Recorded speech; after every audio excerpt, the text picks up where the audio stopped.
Architects don't need to intervene in buildings in order to change them. Instead, the perception of a building can be altered by intervening in its context. I want to approach this type of intervention by analyzing a higher abstraction of context, the metacontext around a building. At the core of my investigation lies an old mill in München-Buchsee, north of Bern, that has been passed down through 4 generations of my family. I managed the analysis of context in 3 stages. The situational context is understood as constraints defining the mill's existence. The course of the city stream determined the location of the mill and of the conglomerate of farmhouse, stöckli, tavern, and residential building. These are now all under preservation, forming an urban fragment with a stark physical contrast to the surrounding residential buildings. The connection of a monument to its physical environment is an integral part of its relevance. Once this connection is severed, the monument's status becomes questionable. This occurred with the Riethhofweg in Zurich, which is a comparable ensemble of historical buildings. The physical context explores the substance which makes up the mill. The 2-story oak frame construction, massive sandstone base, and large roof all reflect the typology of a Bernese farmhouse. Additionally, the mill has been progressively enlarged while the water wheel was removed as early as 1930. Observing the building in detail reveals traces of the invasion of nature into the design space. Traces that draw a picture of water as a destructive force, but also as a precondition for life. The abstract context encompasses the values embodied in the mill. Personal, such as the traces left by my grandparents and father. To previous generations, this building has always been an investment, accommodating housing and a workshop. However, examining the mill's current economic yield reveals the detached parking garages have the highest rental income per square meter. Thus, the land itself has become the only remaining asset. This reflects days gone by when the land and the presence of water were highly valued, as they provided a place for milling wheat.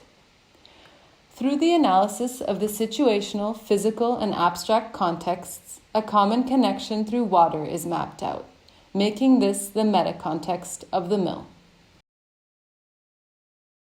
Water is always political, starting with its ownership and right of use. In Switzerland, water and its infrastructure is a common good owned by the municipality. Paying fees for water in our homes pays the maintenance of these infrastructures. Additional uses of water require a permit and payment. To determine the required payment, distinctions are made between consumptive use, such as water extraction, and non-consumptive use, such as energy production. On the other hand, rainwater is a private good. It is the property owner's responsibility to either filtrate it into the ground, channel it into open waters, or funnel it into the mixed water pipe system. In addition to paying for piping water into this system, a fee is required by the Gewässerschutzgesetz for the ecological restoration of hydropower infrastructures, as they are barriers for aquatic ecosystems. The same law also requests the revitalization of streams.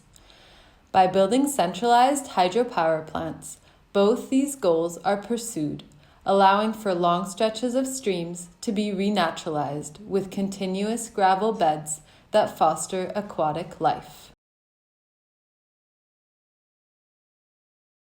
Since flowing water has directly shaped the mill and defined its functioning and purpose, aspects now lost due to the sealing of the stream, I want to focus on giving water space again by reopening the stream. This Gewässerraum fosters a tension between public water crossing through private property. The question is then one of proximity and exchange.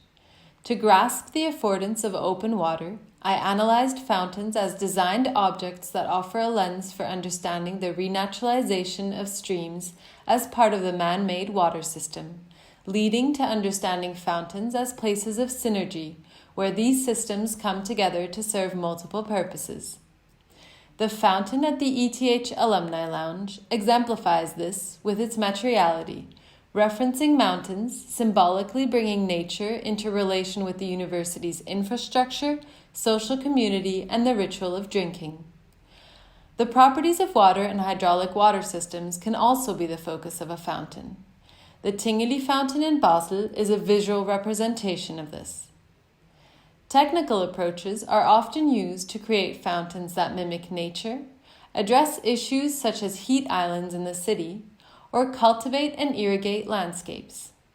In these cases, the fountain expands to the scale of an environment.